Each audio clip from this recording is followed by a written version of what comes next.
It's always a pleasure to see a vision come to life.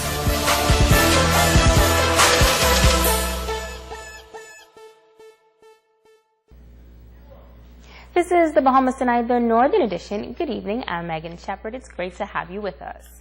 Topping news, Grand Bahama is making history this week as this island is playing host to a major international financial conference.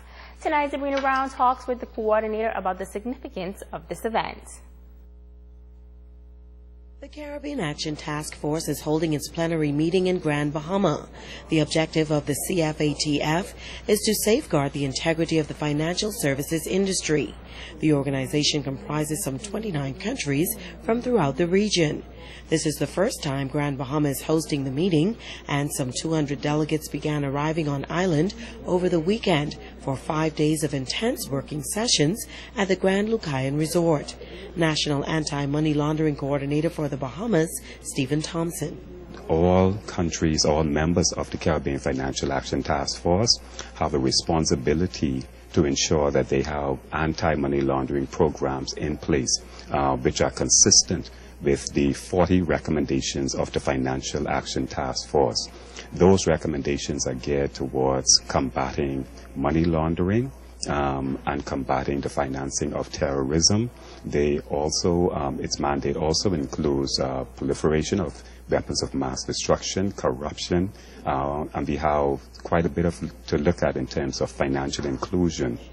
Thompson says the country's anti-money laundering program is approaching a critical point, and this conclave is an opportunity to bring all of the relevant stakeholders together. I think this is a grand time for us to bring all those persons to the table, because within a very short period of time, the Bahamas will also be subject to a mutual evaluation.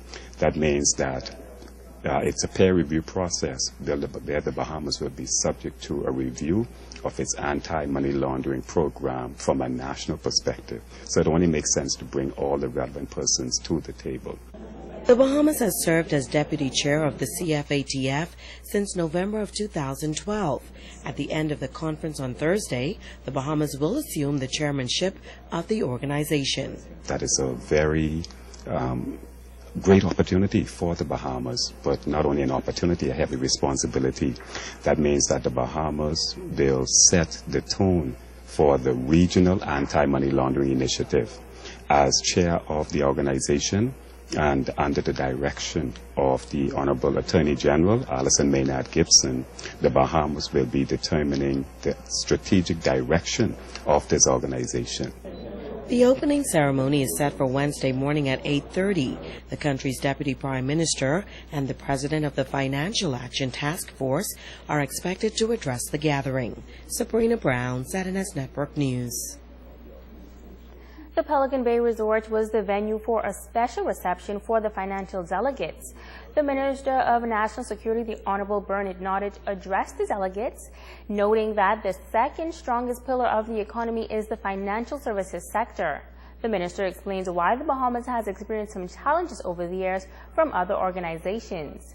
Minister Nottage, who also serves as leader of government business in the House of Assembly, also told delegates that there are several bills in the House of Assembly to deal with transitional crime. We used to be known as a tax-free country or a tax haven, and now that's a dirty word, or those are dirty words. Nevertheless, what we have tried to do is to be compliant with the regulators to build a strong financial services sector and one that is properly managed and has attractive enough products and conditions to invite all of you to invest in the financial services in our country, even those of you who are our competitors. Now, Minister Nottage, who also serves as leader of government business in the House of Assembly, also told delegates that there are several bills in the House of Assembly to deal with transitional crime. We have an amendment to the Penal Code, the Evidence Act, the Justice Protection Act, and what else am I missing, Alison? Extradition Act, in order that we may comply and be an example that others would wish to emulate, because we have come to find out that unless we do it properly, it puts our economy at risk. Stay with us. The Bahamas Tonight, the Northern Edition continues after this.